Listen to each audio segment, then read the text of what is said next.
summarize, and that is because I think there's somebody better that can actually summarize what has been said. So I'm really pleased to give the last moment here of this panel discussion to Justin Samgar, the verteller, and he actually will summarize and try to express what we have said here today.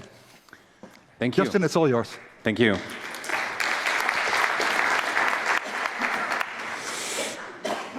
Yeah, thank you again. Happy to be here. As a poet, I often work with questions that don't have one clear answer. And as scientists and researchers, you often work with answers that start from one clear question. But poetry and science, they share the same impulse: curiosity, precision, the courage to look closer. And both search for patterns hidden in chaos, both translate observation into understanding. And the difference is only in language. Science explains, poetry reveals. Science measures, poetry feels. One defines truth, and the other makes truth felt. And somewhere in between those two, we find the human voice. The voice that connects data to dignity, discovery to empathy, and that's where this piece begins, the position of science. Science stands at a crossroads, not silent but loud in its load. Questions echo, sharp and clear. Who do we trust? What do we hold dear? How do we hold the line when doubt is designed and truth is redefined?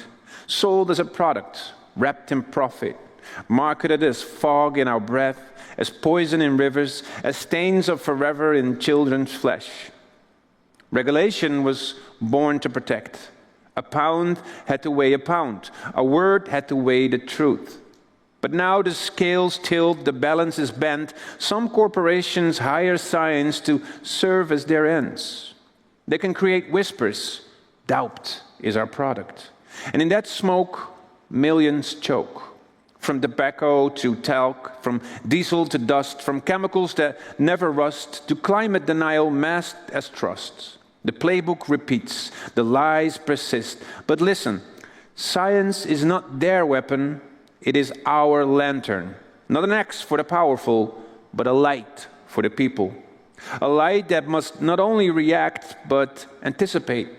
To see danger before it detonates, to catch the crack before it breaks, to build systems that sense to protect in advance. Before the worker falls, before the river runs red, before diseases spread like words unsaid.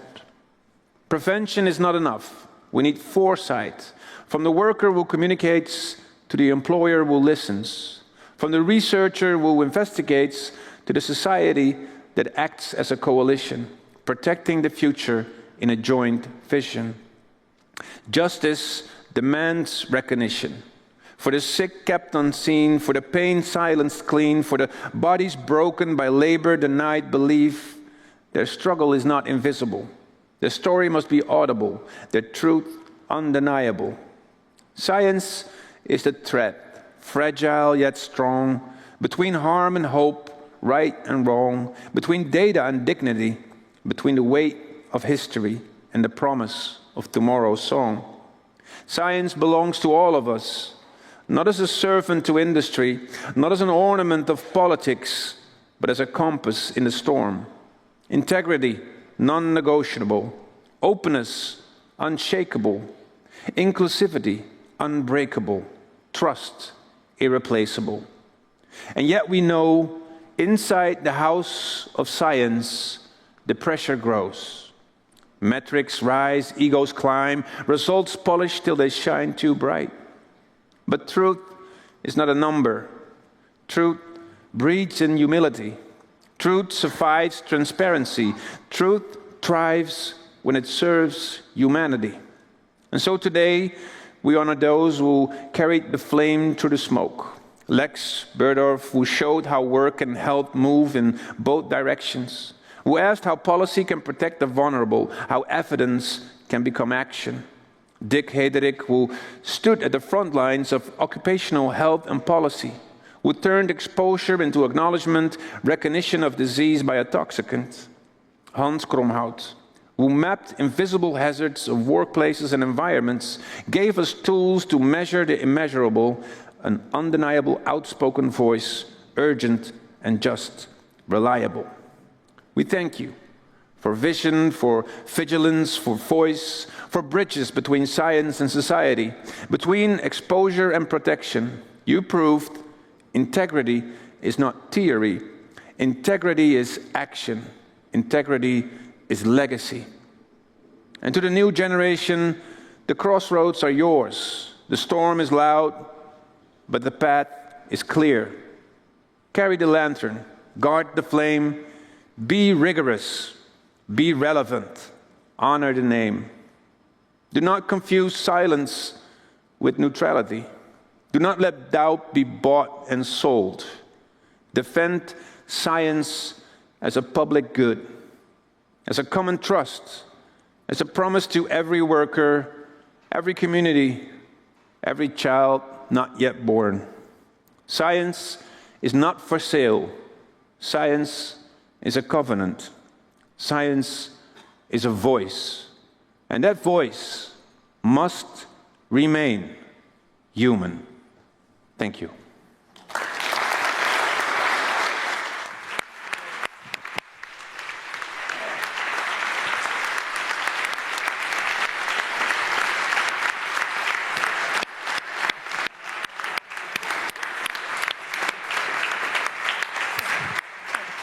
Het is een print van het oude.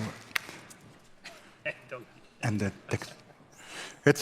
This was the view of our office for a long while, with a brutalist architecture, and I think this is how you might be able to remember what we did together in those offices. And on the back, it's basically Justin's text that we just heard.